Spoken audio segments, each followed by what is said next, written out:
শংকৰ হৰি ভকতৰ জানা যে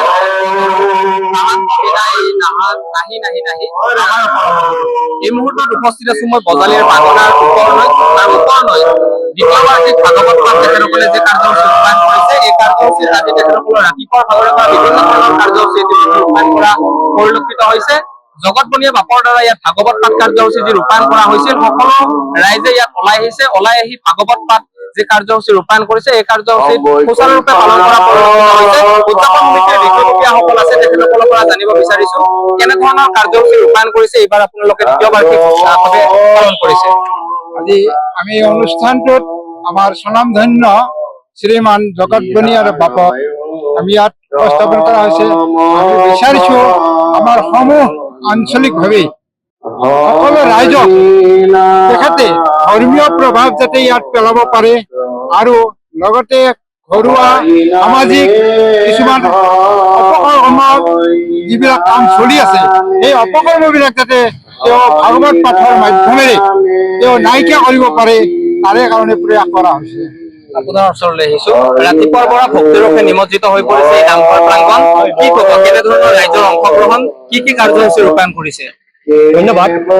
জয়তে মই আপোনালোকৰ এই যিটো চেনেলৰ সমূহ পৰিয়ালটোকে মই ধন্যবাদ জ্ঞাপন কৰিছো। আমাৰ এই দ্বিতীয় বাৰ্ষিক ভকতবৃন্দৰ সৌজন্যত আৰু বাগনাবাসী ৰাইজৰ সমন্বয়ত আজি এই কটা অনুষ্ঠানটোৰ পৰা আন এগৰাকী উদ্যোক্তা আছে আপোনাৰ ওচৰলৈ আহিছো। ভক্তিৰসে নিমজ্জিত হৈ পৰিছে ৰাতিপুৱাৰ ভাগৰে পৰা এইবাৰ দ্বিতীয় সংখ্যক আপোনালোকৰ যি কাৰ্যসূচী ৰূপায়ণ কৰিছে ৰাইজৰ সহযোগিতা কেনেকুৱা আৰু এই অনুষ্ঠানটিৰ উদ্দেশ্য আচলতে কি? জয়জয়তে আমি আমাৰ এই অনুষ্ঠানৰ জৰিয়তে সমগ্ৰ অসমবাসীকে ভাগৱতৰ ব্যাখ্যাৰে আপ্লুত কৰাৰ কাৰণে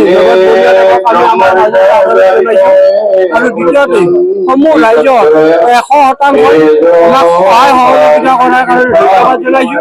আৰু তৃতীয়তে আমাৰ সমূহ কাৰ্যসূচীত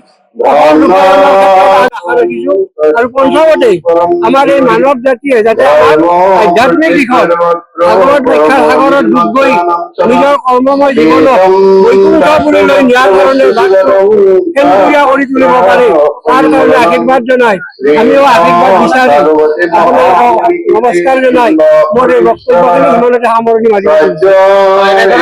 গোপীনাথ নামঘৰ প্ৰাংগণত ৰাতিপুৱাৰ ভাগৰে পৰা বিভিন্ন ধৰণৰ কাৰ্যসূচীৰ সমান্তৰালভাৱে জগতমণিয়ে বাপৰ দ্বাৰা যি ভাগৱত পাঠ কাৰ্যসূচী ৰূপায়ণ কৰা হৈছে এই ৰূপায়ণ কাৰ্যসূচীত বিভিন্নজনে ইয়াত অংশগ্ৰহণ কৰিছে। কেমেৰা পাৰ্চনে দৃশ্য দেখুৱাইছে এনেধৰণে গাঁওখনৰ সকলো লোক ওলাই আহিছে আৰু ওলাই আহি তেখেতসকলৰ যি ভাগৱত পাঠ কাৰ্যসূচী এই কাৰ্যসূচী ৰূপায়ণ কৰা পৰিলক্ষিত হৈছে।